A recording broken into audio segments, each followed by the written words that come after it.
আসসালামু আলাইকুম। বিশ্ব বলা যায় এখন ভয়াবহ যুদ্ধের মধ্যে।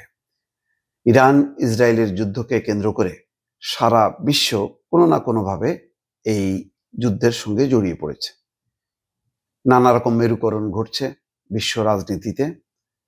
সেখানে চীন রাশিয়ার অবস্থান ইরানের দিকে, অন্যদিকে যুক্তরাষ্ট্র সরাসরিভাবে বলতে গেলে জড়িয়ে পড়েছে এবং ইসরায়েলকে একেবারে নিঃশর্ত সমর্থন দিচ্ছে।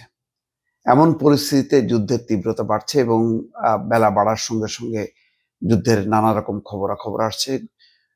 গভীর রাত, ভোর রাত, এমনকি দিনের বেলায়ও পাল্টাপাল্টি হামলা চলছে।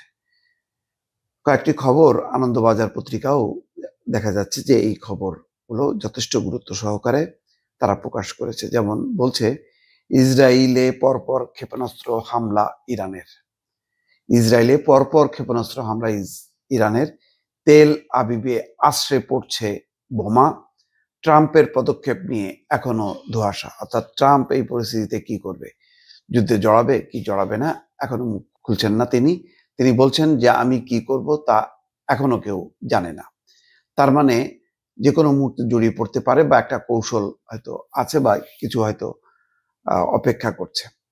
খবরে বলা হচ্ছে, ইরানের পরমাণু গবেষণা কেন্দ্রে ফের হামলা চালালো ইসরায়েল বৃহস্পতিবার সকালে, এমনটাই দাবি করেছে তেহরান।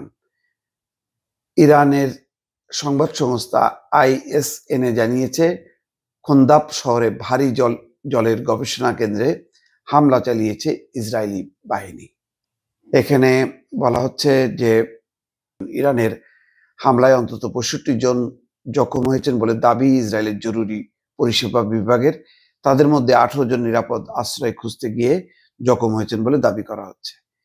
ইরানকে হুঁশিয়ারি নেতানিয়াহুর, ইসরায়েলের হাসপাতালে হামলার মূল্য চোকাতে হবে ইরানকে। বৃহস্পতিবার তেহরানকে এমনটাই হুঁশিয়ারি দিয়েছেন ইসরায়েলের প্রধানমন্ত্রী বেঞ্জামিন নেতানিয়াহু। তিনি বলেন, ইরানের সন্ত্রাসী স্বৈরাচারীরা বেরেশবার সোরোকা হাসপাতালে এবং মধ্য ইসরায়েলের সাধারণ নাগরিকদের বসতি এলাকায় ক্ষেপণাস্ত্র হামলা চালিয়েছে। তেল আবিবে আক্রমণ, এই খবর এসছে।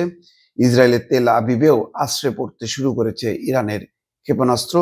CNN জানিয়েছে, তেল আবিবের শহরতলিতে বৃহস্পতিবার সকালে ক্ষেপণাস্ত্র হামলা হয়েছে। বেশ কিছু বহুতল ভবন ক্ষতিগ্রস্ত হয়েছে। তেল আবিবের এক হাসপাতাল কর্তৃপক্ষ জানিয়েছেন অন্তত 10 জনকে জখম অবস্থায় হাসপাতালে নিয়ে যাওয়া হয়েছে। ইসরায়েলের সামরিক দফতরে পর্যন্ত হামলা হয়েছে। সেই খবরে বলা হচ্ছে যে বৃহস্পতিবার সকালে ইসরায়েলি সেনার কমান্ড অ্যান্ড ইন্টেলিজেন্স IDF-C4I সদর দপ্তরে হামলা চালিয়েছে ইরানি বাহিনী। এছাড়া গাভ ইয়ামে ইসরায়েলের সামরিক গোয়েন্দাদের একটি দপ্তরেও হামলা হয়েছে বলে দাবি ইরানি সংবাদ সংস্থার।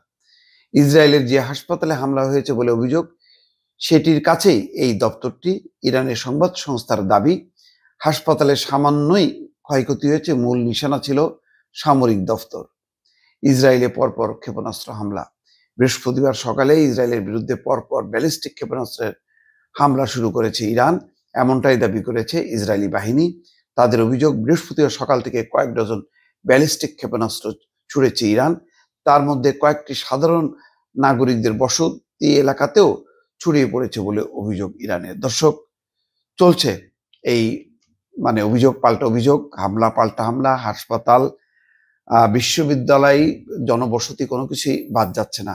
শেষ পর্যন্ত এর পরিণতি কোন দিকে গড়ায় তার দিকেই সবার অপেক্ষা। দর্শক, ভালো থাকবেন।